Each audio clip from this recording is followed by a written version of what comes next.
আল্লাহ রসুল বলছে নাফরমানের কবর রাইখা যখন ফেরেশতা চলে যাবে, কবর ডান পাশের মাটি তারে একটা চাপ দিবে বাম দিকে, বাম দিকের মাটি এক ডান দিকে। আল্লাহর কসম ডান পাশের হাড্ডি পাঁজর ভাঙ্গা ডান দিকে বাম দিকে চলে যাবে, বাম দিকের হাড্ডি পাঁজর ভাঙ্গা এই দুই আঙ্গুল যেভাবে এভাবে একটার ভিতরে ঢুকে গেছে, খোদার কসম ডান পাশের হাড্ডি পাঁজর বাম পাশের হাড্ডি পাঁজর এইভাবে একটার ভিতরে ঢুকে যায়। প্রিয় ভাই বাবা আমার, চলেন সবাই নিয়ত করি নিজেকে গুনাহ থেকে বাঁচানো দরকার, নিজের আল্লাহর নাফরমানি থেকে বাঁচানো দরকার। আল্লাহ তাআলা বলেন, আমি আল্লাহকে না দেখে, আমি আল্লাহকে ভয় করে, আখিরাতকে ভয় করে, জাহান্নামকে ভয় করে, কবরকে ভয় করে, কোন ব্যক্তি আল্লাহকে ভয় করে, খোদার কসম এই কথার অর্থ হইল গুনাহ ছেড়ে দেয়। যে গুনাহ ছেড়ে দেয় সে আল্লাহকে ভয় করে, যে আল্লাহকে ভয় করে সে গুনাহ ছেড়ে দেয়। কোন নাফরমান আল্লাহকে ভয় করে না, আল্লাহকে ভয় করলে গুনাহ করতে পারে না। যে গুনাহ ছেড়ে দেয় সে অটোমেটিকলি আল্লাহকে ভয় করে, যে আল্লাহকে ভয় করে সে গুনাহ বর্জন করে। আমার শায়েখ আল্লামা মুফতি মুশতাকুর নবী সাহেব সব সময় চিল্লায় মাহফিলে, অনেক সময় হাজারি করে বলে যে বাপ গুনাহ আগুন, গুনাহ আগুন, প্রতিটা গুনার পিঠে ওই পিঠে আগুন আছে। নারীর প্রতিটা বেপর্দা দৃশ্যের মধ্যে খোদার কসম আগুন জ্বলে, ওই সিনেমার নর্তকীর শরীরে আগুন জ্বলে, ওই নায়িকার শরীরে আগুন জ্বলে, মোবাইলের ওই অস্থির ছবির মধ্যে আগুন জ্বলে, মদের আড্ডায় আগুন জ্বলে, জুয়ার আড্ডায় আগুন জ্বলে, সুদের টাকায় আগুন জ্বলে, ঘুষের টাকায় আগুন জ্বলে, বেপর্দা নারীর শরীরে আগুন জ্বলে। ওইটা রূপ না, ওইটা আগুন, ওইটা জাহান্নাম। আল্লাহ তাআলা বলেন, আমার যে বান্দারা আমার আখিরাত, আমার জাহান্নাম, আমার পরকাল, আমার কবর এই কথাগুলোকে ভয় করে, আমি আল্লাহকে ভয় করে, না দেখে আল্লাহ বলেন আমি ওয়াদা দিলাম আমি তাদের পেছনের সব গুনাহ মাফ করে দেব, আর আমার সবচেয়ে বড় পুরস্কার জান্নাত দিয়ে দেব। কোরআনুল কারীমের মধ্যে আছে, আল্লাহ তাআলা বলেন, বান্দা আমি তোমাকে বানিয়েছি পরীক্ষা করার জন্য, আর পরীক্ষায় উত্তীর্ণ করার উপযোগী আমি আল্লাহই তোমাকে শুনবার জন্য কান দিয়েছি, দেখবার জন্য চোখ দিয়েছি। ওযু, গোসল, নামাজ, রোজা, হালাল হারাম, পাক নাফাক সব কিছু বান্দা পালন করতে পারবে এমন যোগ্যতা দিয়ে তারে মানুষ বানাইছে। মানুষ হইবার পরে, মুসলমান হওয়ার পরে কেউ যদি বলে আল্লাহর এই হুকুম পালন করা আমার পক্ষে সম্ভব না, তাহলে এটা হইতে পারে তুমি ছাগল, তুমি গরু ছাগল ছাড়া আর কিছু না, তুমি মূলত হাইওয়ান, মূলত তুমি নিজের মানুষ এই পরিচয় ভুলে গেছো। তো এই জন্য বাপ আল্লাহ নবী সাল্লাল্লাহু আলাইহি সাল্লাম বলেন, মা বাপ সন্তানকে ইহুদি বানিয়ে দেয়, অথবা খ্রিস্টান বানিয়ে দেয়, অথবা অগ্নি পূজক বানিয়ে দেয়। 3 বছরের বাচ্চাটা ছোট্টবেলা থেকেই ঘরে টেলিভিশন দেখে, রঙিন সিনেমা দেখে, নাটক সিনেমা দেখে, তারে এটা শিখাইবার ক্ষেত্রে কে ব্যবস্থা করে দিল? তার মা বাপ। এই 3 বছরের বাচ্চাটারে কার্টুন দেখার জন্য, গেমস খেলার জন্য এত বড় মোবাইলটা, এটা তো তার বাবাই দিছে, অথবা তার মা, তার দুলা ভাই, তার বড় ভাই, তার চাচা, এমন কেউ একজন তার হাতে তুলে দিছে।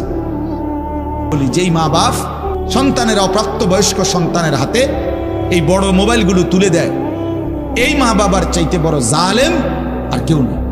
ওরা নিজ হাতে সন্তানকে গলা টিপে হত্যা করে ফেল, ধ্বংস করে দিল, বরবাদ করে দিল।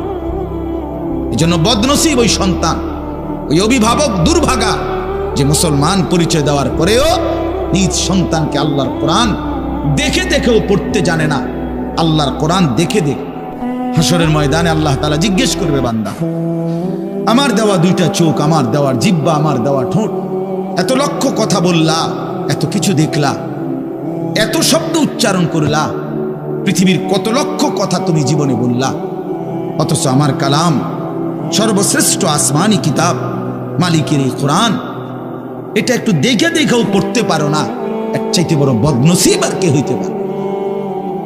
আল্লাহর কোরআন যেই মুসলমান দেখে দেখেও শুদ্ধ পড়তে পারে না, ওই লোকটা বোবা। বাকি কথাগুলো না বললেও চলতো, এই পৃথিবী ভোগ করা যেত। বোবা মানুষ যারা, তারা কথা না বলতে পারলেও ভাতও খাইতে পারে, ঘুমও যাইতে পারে, পেশাব পায়খানাও করে, বিয়েও করে, বোবা মানুষের বাচ্চা কাচ্চাও হয়। তাহলে বোবায়ও তো পৃথিবী ভোগ করে। তাহলে যে জবান আল্লাহর দেওয়া, যে চোখ আল্লাহর দেওয়া, সেই মালিকের কালাম দেখে দেখেও পড়তে পারলাম না। 16 বছর বাচ্চাটা পড়লো, অথবা আপনি পড়াইলেন, একবারও ভাবলেন না হায় আমার সন্তানকে আমি কি পড়াইলাম? একবারও মনে করলেন না? আল্লাহ আমাদেরকে বুঝ দান করে। আল্লাহর কোরআন থেকে সন্তানকে বঞ্চিত করেন না, বঞ্চিত। আপনাদের কাছে অনুরোধ, এই যে কয়জন বসছেন, জোয়ান ভাই যারা বসছেন, ভাই আমার স্কুলে পড়েন, কলেজে পড়েন, কোনো অসুবিধা নাই, ঠিক আছে। নতুন করে আবার মাদ্রাসায় ভর্তি হইতে পারবেন না, আমরাও জানি, কিন্তু কোনো একটু সময় বের করে আল্লাহর কোরআন সময় সুযোগ বের করে শেখা সম্ভব। শুক্রবারটা তো অবসর থাকে। এই জন্য বাপ আবারও অনুরোধ করছি, আমি অর্থ হলে অপমান করা না, জেনারেল শিক্ষা নিষেধ করা না। আমি তো কুমিল্লা ভিক্টোরিয়া কলেজ থেকে মাস্টার্স পাশ করছি, সায়েন্স বিজ্ঞান বিভাগ থেকে দাখিল পাশ করছি। এর মানে এটা বাদ দিতে বলতেছি না, বাদ তো আমি দিছি না, বাদ আপনি দিছেন। কথা বুঝেন নাই? বাদ আপনি দিছেন, আল্লাহর কোরআন বাদ দিছেন, রাসূলুল্লাহ সাল্লাল্লাহু আলাইহি ওয়াসাল্লামের সুন্নাহ বাদ দিছেন। এতগুলো পড়ছেন, ধন্যবাদ আপনাকে। এটা পড়লেন না কেন? এতগুলো শিখতে পারলেন, এত লক্ষ টাকা খরচ করতে পারলেন। 4 বছরের মেডিকেলের জন্য, 6 বছরের মেডিকেলের জন্য এক বাপ তার ছেলেটার জন্য, মেয়েটার জন্য কত লক্ষ টাকা খরচ করছে, তার কোনো কুল কিনারা আছে মিয়া? তো আপনি পড়ান, কোনো অসুবিধা নাই, কিন্তু আপনি আপনার বাচ্চাটাকে আল্লাহর কোরআন থেকে বঞ্চিত করলেন কেন? নামাজ থেকে বঞ্চিত করলেন কেন? 2টা সূরা পড়তে জানে না, একটা আত্তাহিয়াতু শুদ্ধ করে বলতে পারে না, একটা দোয়ায়ে কুনুত পড়তে জানে না। একজন মুসলমান বেটা, 40 বছর বয়স, লজ্জা থাকা উচিত বেটা, ওই বেটা শরম থাকা উচিত বেটা। কার জমিন খাইতেছ, কার আসমান ভোগ করছো, কার দুনিয়া ভোগ করতেছ? এত বড় মালিকের আসমান ও জমিন ভোগ করে সেই মালিকের সেজদাটাও ঠিকমতো দিতে জানে না, সেই মালিকের নামটাও পড়তে পারে না। এর চাইতে লজ্জা আর কি হইতে পারে বলেন বাবা? অপমান কি হইতে পারে? আল্লাহ আমাদেরকে বিবেক দান করেন। আল্লাহ তাআলা বলে, বান্দা 23 বছরে আমি আমার রাসূলের কাছে এই সর্বশ্রেষ্ঠ কিতাব নাজিল করলাম, আমার সবচেয়ে শ্রেষ্ঠতম কথাগুলো আমি তোমাদের জন্য দিলাম বান্দা। এরপরে আর কি বললে? এর চাইতে দামি কথা আর কোনটা বললে? আর কোন কিতাব নাজিল করিলে? আর কেমনে বললে? আর কিভাবে বললে বান্দা ঈমান আনতা, বিশ্বাস করতা? আকিমুস সালাহ, আকিমুস সালাহ 80 বারের চাইতে বেশি বলছি আমার কোরআনে। আর কতবার বললে আমারে সেজদা দিতা? ইত্তাকুল্লাহ, ইত্তাকুল্লাহ বারবার বলেছি, আল্লাহকে ভয় করো। আর কতবার বললে বান্দা আমারে ভয় করতা? রাসূলুল্লাহ সাল্লাল্লাহু আলাইহি সাল্লাম হাসরের ময়দানে অসংখ্য উম্মতকে জিজ্ঞেস করবে, এই আমলনামা যখন দেখবে, প্রত্যেকটা উম্মত তার নিজ নিজ আমলনামা, রাসূলুল্লাহ সাল্লাল্লাহু আলাইহি সাল্লাম দেখবেন। এই আমলনামা দেখে নবী জিজ্ঞেস করবে, উম্মত 23টা বছর একটানা আমি কেঁদেছি উম্মত, 23 বছর তোদের জন্য আমি কেঁদেছিলাম। এমনও রাত গেছে, সারা রাত উম্মতের জন্য আমি কেঁদেছি, সারা রাত দোয়া করছি উম্মতের জন্য। তায়েফের পাথরের আঘাতে পিঠ চালনির মতো ছিদ্র বানায় ফেলছি, পেটের কষ্টে, ক্ষুধার কষ্টে 14 দিনের চাইতে বেশি পেটে 2টা পাথর বাইদা ক্ষুধার কষ্ট হজম করছি। উহুদের দান শহীদ করা রক্তে আমি বেহুশ হয়ে আমি পড়েছিলাম। সেই নবী আমি আর কত কাঁদলে, আর কত রক্ত ঝরাইলে উম্মত তুমি আমার কথা মনে করতা? আল্লাহ বলছে কোরআনে, আলাম ইয়ানি লিল্লাযীনা আমানু আন তাখশা কুলুবুহুম লিযিকরিল্লাহ। এই আমার ঈমানদার বান্দা, আমায় আল্লাহর ভয়ে, আমার স্মরণের জন্য, আমার বন্দেগীর জন্য তোমার দিলটা নরম হওয়ার সময় আজও কি হয়নি বান্দা? 365 দিনে, খোদার একটা বছরে যে কোনো দিন ফজরের নামাজ পড়লা না যুবক, তোমারে যেন আল্লাহ ডেকে বলে, হায় বান্দা, তাহলে কি আর কোনো দিন নামাজ পড়বা না? 30 বছর ধরে যে কোনো দিন সুদের লেনদেন ছাড়লেন না, হারাম রোজগার করেই গেলেন, আল্লাহ তাআলা যেন ডেকে বলে, বান্দা তাহলে এই নাফরমানি কি আর কোনোদিন ছাড়বা না বান্দা? সিদ্ধান্ত নিয়ে ফেলছো তাইলে আজীবন সুদের উপরেই থাকবা। আজীবন মিথ্যার উপরেই থাকবা? তাহলে কি বান্দা এই ফয়সালা নিয়ে ফেলছো? আজীবন কাস্টমার ঠকাইয়েই যাইবা, ওজনে কমই দিয়ে যাবা। তাহলে কি এই ফয়সালা নিয়ে নিছো তোমার বিবি আজীবন বেপরদাই থাকবে? তোমার ঘরে অহরহ প্রতিনিয়ত রঙিন টেলিভিশন চলবে নিয়মিত, এই ফয়সালা তোমার? ঠিক আছে বান্দা, কুলু ওয়া তামাত্তাউ কালিলান ইন্নাকুম মুজরিমুন। আল্লাহ যেন বলে 8টার সময় যেই নাফরমান নাস্তা খাইতে বসে, আল্লাহ বলে বান্দা খা, কোনো অসুবিধা নাই, শুধু মনে রাখিস বেঈমান ফজরের নামাজ পড়ো নাই, কথা কান শুধু মনে রাখো। আল্লাহ তাআলা যেন ডাক দিয়ে বলছে বেঈমান খা, ভাত খা, খানা আমি আটকাইতাম না, শুধু মনে রাখিস এশার নামাজ পড়স নাই, ভাত খা বেঈমান, খানা আটকাবো না, খানা আমি জন্তু জানোয়াররাও খাওয়াই, তোরে খাওয়াবো না কেন? শুধু মনে রাখবি ইন্না আ'তাদনা লিল কাফিরিনা সালাসিলা ওয়া আগলালাম ওয়া সাইরা। আল্লাহ বলে প্রতিটা নাফরমানের জন্য আমি রেডি রাখছি আগুনের শিকল এবং আগুনের বেড়ি এবং জাহান্নামের আগুন। 1 নাম্বার 70 জিরাআন, 70 হাত লম্বা আগুনের শিকল দিয়ে জাহান্নামীকে হাসরের ময়দানে আল্লাহর ফেরেশতা বান দিবে। 2 হাত আলগি দিয়া এইভাবে ঘাড়ের সাথে বান দিয়া ধইরা, এই 2 থুতনির নিচে 2 হাত এভাবে দিয়া এইভাবে বান দিয়া, আল্লাহর কসম, রব্বে কাবার কসম করে বলল, আর কোনোদিন বেঈমান চোখটাও নিচের দিকে নামাইতে পারবে না। আল্লাহ ডাক দিয়ে বলে ভাই আমারও তোমারও, জওয়ানকেও বুড়োকেও। আল্লাহ বলে বান্দা কি মনে করছো আমি রহমান না? ঠিক আছে, তুমি কি এটা শোনো নাই আমি যে কাহ্হার? তুমি তো শুনছো আমি রাহিম, তুমি কি শোনো নাই আমি জব্বার? আমি জুনতিকাম, আমি প্রতিশোধ গ্রহণকারী, আমি সারিউল হিসাব, দ্রুত হিসাবকারী, আমি জব্বার, আমি প্রবল প্রতাপান্বিত, কাহ্হার, আমি মুতাকাব্বির, আমি বারি। তুমি জানো না আমার একটা নাম শুনলা, আমার দয়ার নামটা শুনলা, আমি যে শাস্তি দেব সেটা শোনো নাই?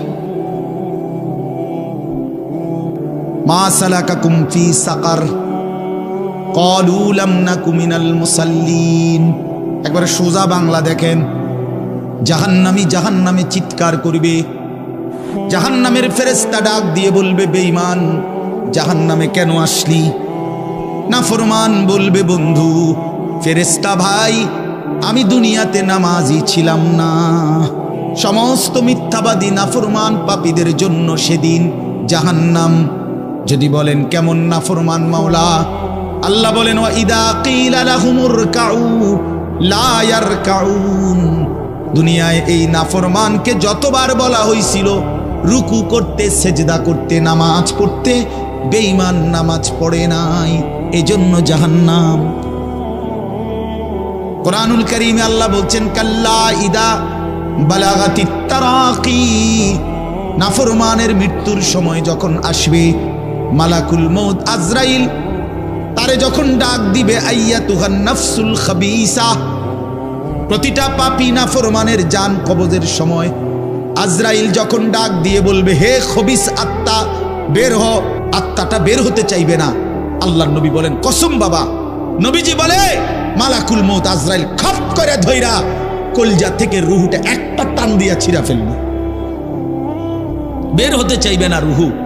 আজরাইল তখন ধৈরে টাইনা হেসরাইয়া ছিঁড়া ছিন্ন ভিন্ন করে বেঈমান নাফরমানের কলজা ছিঁড়া ফেলবে, রুহু ছিঁড়া ফেলবে, এরপরে শরীর থেকে বের করে নিয়ে আসবে।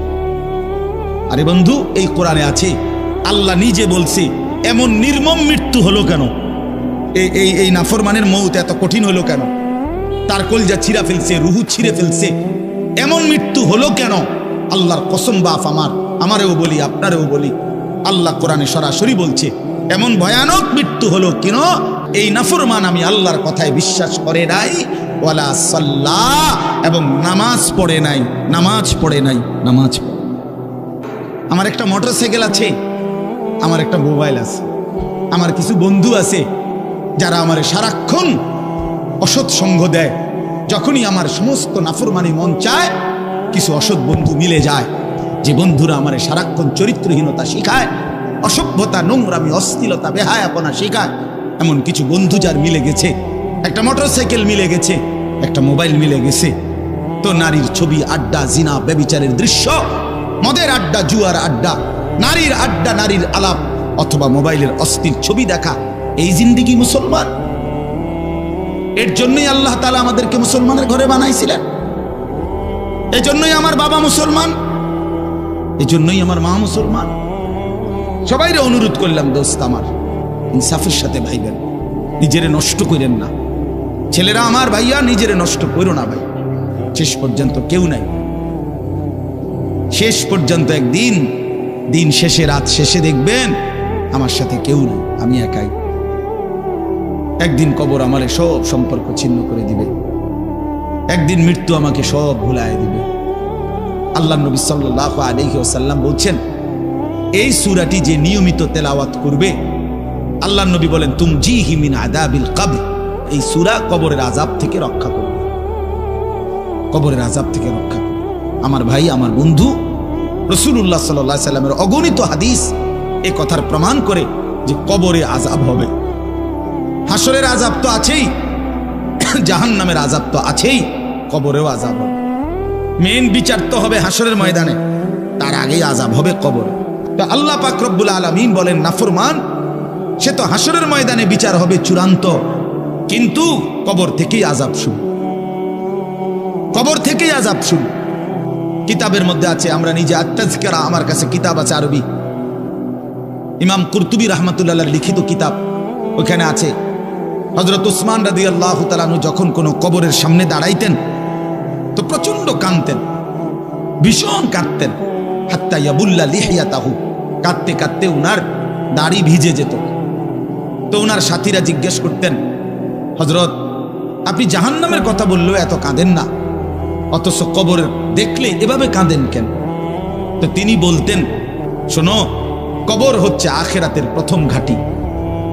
যদি কোনো ব্যক্তি এই কবরের ঘাঁটিতে বাইচা যায়, পরবর্তী সবগুলো ঘাঁটি তার জন্য সহজ। হযরত উসমান বর্ণনা করেন যে আমি নবীজির জবানে শুনছি, নবীজি বলছেন, হে আমার উম্মত, আল্লাহর কসম উম্মত, কবরের চাইতে অধিক ভয়ানক কোন আযাবের দৃশ্য আমি রাসূল মুহাম্মদ দেখি নাই। যে ব্যক্তি কবরের 3টা প্রশ্নের জবাব দিতে পারবে না, রাসূলুল্লাহ সাল্লাল্লাহু আলাইহি সাল্লাম বলেন, আল্লাহ তাআলার পক্ষ থেকে তখন ফেরেশতাদের কাছে ঘোষণা আসবে, আমার এই নাফরমান বান্দার কবরে জাহান্নামের বিছানা বিছিয়ে দাও, জাহান্নামের পোশাক পরিয়ে দাও, আর জাহান্নাম বরাবর তার জন্য কবর থেকে দরজা খুলে দাও। ফেরেশতারা যখন এই কার্যক্রমটা শেষ করবে, প্রথম জাহান্নামের বিছানা বিছায় দিছে, পোশাক পরায় দিছে, জাহান্নাম বরাবর দরজা খুলে দিছে, আল্লাহর নবী সাল্লাল্লাহু আলাইহি ওয়াসাল্লাম বলেন, একজন ফেরেশতা এসে তখন একটা লোহার হাতুড়ি, লোহার গুর্জ, লোহার হাতুড়ি দিয়ে একজন ফেরেশতা তাকে একটা আঘাত করবে, তার 2 কান বরাবর একটা আঘাত করবে। রাসূলুল্লাহ সাল্লাল্লাহু আলাইহি সাল্লাম বলেন, ওই নাফরমান তখন এত জোরে চিৎকার করবে, মানুষ এবং জিন ব্যতীত আল্লাহর সমস্ত সৃষ্টি ওই বেঈমানের চিৎকার শুনতে পাবে। আপনি হাসলেও কবরে যাইতে হবে, কাঁদলেও কবরে যাইতে হবে। রাজপ্রাসাদের ওই অট্টালিকাতে যে থাকে সেও একদিন মরে যাবে, জীর্ণ কুঠিরে কুড়ে ঘরে যে থাকে সেও মরে যাবে। জীবনে যে কোনোদিন সুখ দেখে নাই, দুঃখের সাগরে, তারও মৃত্যু হবে। জীবনে যে কোনোদিন দুঃখ দেখে নাই, সুখের সাগরে ভাসছিল, তারও মৃত্যু হবে, সেও মরে যাবে। কবর নিশ্চিত। আল্লাহ তাআলা মৃত ব্যক্তিকে বলবে, বান্দা, কোরআন শরীফের আয়াত, এখন থেকে নিয়ে ইসরাফিলের ফুঁতে হাসরের ময়দানে উঠানো পর্যন্ত বারজাখ মানে কবরের জীবনে পড়ে থাকো।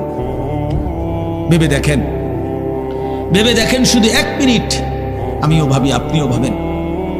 হাদিসের মধ্যে আছে, ইসরাফিল প্রথম ফু দিলে জমিনের সবকিছু মাটির নিচে চলে যাবে, দ্বিতীয় ফু দিলে মাটির নিচ থেকে আবার সবাই উঠে হাসরের ময়দানে দাঁড়াবে। তো নবীজি সাল্লাল্লাহু আলাইহি সাল্লাম বলছে, এই 2 ফুঁয়ের মাঝখানে ব্যবধান হবে 40।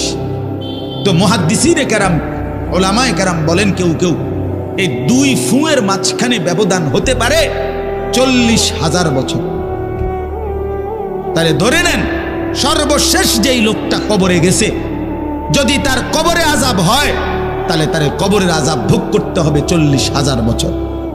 এবার বলেন তো, এখন যারা মরতেছে, এবার বলেন তো রাসূলুল্লাহ সাল্লাল্লাহু আলাইহি সাল্লামের জমানায় যারা মারা গেছে, এবার আরো পিছনে যান ইব্রাহিম আলাইহিস সালামের জমানায় যারা মারা গেছে, এবার আরো পিছনে যান নূহ আলাইহিস সালামের জমানায় যেই অবিশ্বাসী বেঈমানগুলো মারা গেছে, তারা আজকে কত বছর যাবত কবরে আযাব ভোগ করতেছে। আল্লাহ বলেন আমার শরণ থেকে যে মুখ ফিরায় নিল, আমার বন্দিগি, আমার ইবাদত, আমার হুকুম পালন, আমি তার জীবন করে দেব সংকীর্ণ এবং তার হাসরের ময়দানে উঠাবো অন্ধ। এই জীবন সংকীর্ণ করার একাধিক তাফসির, এর মধ্যে একটা তাফসির হলো এইটা যে আল্লাহ জীবন সংকীর্ণ করে দিবে, মানে তার কবরের মধ্যে তার কবরটাকে একেবারে সংকীর্ণ করে দিবে।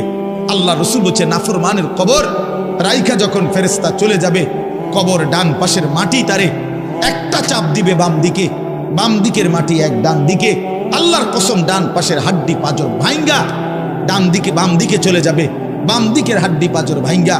রাসূলুল্লাহ সাল্লাল্লাহু আলাইহি ওয়াসাল্লাম বলছে বন্ধু দেখেন হাত্তা তাখতালিফা আদলাহু, এই দুই আঙ্গুল যেভাবে এভাবে একটার ভিতরে ঢুকে গেছে, খোদার কসম ডান পাশের হাড্ডি পাঁজর বাম পাশের হাড্ডি পাঁজর এইভাবে একটার ভিতরে ঢুকে যায়। রাসূলুল্লাহ সাল্লাল্লাহু আলাইহি ওয়াসাল্লাম একদিন হযরত বারা ইবনে আযিব রাদিয়াল্লাহু তাআলা আনহু থেকে বর্ণিত, নবীজি একদিন এক সাহাবীর জানাজা পড়তে গেছেন। জানাজা পড়তে গিয়ে খালি কবরের সামনে কিছুক্ষণ দাঁড়াইছেন, তখনও উনারে কবরে রাখে নাই, জানাজাও পড়ায় নাই। নবীজি আগে গিয়া কবরটার সামনে দাঁড়াইছে। হযরত বারা ইবনে আযিব বলেন আমরা নবীজির সাথে ছিলাম, আল্লাহ নবী সাল্লাল্লাহু আলাইহি সাল্লাম কবরের খালি এই কবরে দেখা অঝরে কাঁদতে শুরু করছে। আমরা সবাই সাহাবীরা নবীজির সাথে কাঁদতে শুরু করলাম। অনেকক্ষণ কাইদা নবীজি চোখের পানি মুইছা আজীব কথা বলছে নবী। রাসূলুল্লাহ সাল্লাল্লাহু আলাইহি সাল্লাম সাহাবীদেরকে লক্ষ্য করে বলছে আমার বন্ধুরা, আমার সাথীরা, এই কবরে যাওয়ার জন্য তোমরাও রেডি হও, ফাআইদ্দু, তোমরাও প্রস্তুতি নাও, অচিরেই তুমি আমি সবাই এই কবরেই পৌঁছে যাইতে হবে। এই জন্য বললাম এই সূরা মুলক এটা আল্লাহ তাআলা অত্যন্ত ফজিলতপূর্ণ একটি সূরা। রাসূলুল্লাহ সাল্লাল্লাহু আলাইহি সাল্লাম বলছেন আমার উম্মতের প্রতিটা মুমিন তার কলিজার ভিতরে তার জবানে এই সূরা মুলক থাকুক, তেলাওয়াত করে যেন কবরের আযাব থেকে রক্ষা পায়। নবীজি 5 ওয়াক্ত নামাজের পরে সরদারে দু আলম নবীর তো কোনো গুনাহ নাই, তিনি নিষ্পাপ, তিনি তো জান্নাত উদ্বোধন করবেন। নবী বলছে আমি সেই মুহাম্মদ যে প্রথম জান্নাতের দরজা আমি নাড়ব, জান্নাতের কড়া নাড়ব আমি মুহাম্মদ। ভেতর থেকে ফেরেশতা বলবে আপনি কে? আমি বলবো মুহাম্মদ। ফেরেশতা বলবে আনতাজিরুলাক, আমি তো আপনার অপেক্ষাই করছিলাম, আপনি আসবেন বলেই তো অপেক্ষায় ছিলাম, আপনি উদ্বোধন করে দিলেই তো বাকিরা ঢুকবে। তো সেই নবী যিনি জান্নাত উদ্বোধন করবেন, তিনি 5 ওয়াক্ত নামাজের পরে ভাইয়া প্রতিদিন তিনি যেই কথাটা দোয়া করতেন, এর মধ্যে একটা দোয়া এটা, আল্লাহুম্মা ইন্নী আউযু বিকা মিন আযাবিল কবর ওয়া মিন ফিতনাতিল কবর ওয়া মিন ফিতনাতিল মাসীহিদ দাজ্জাল ওয়া মিন ফিতনাতিল মাহইয়া ওয়াল মামাত। আল্লাহ আমি কবরের আযাব থেকে পানাহ চাই,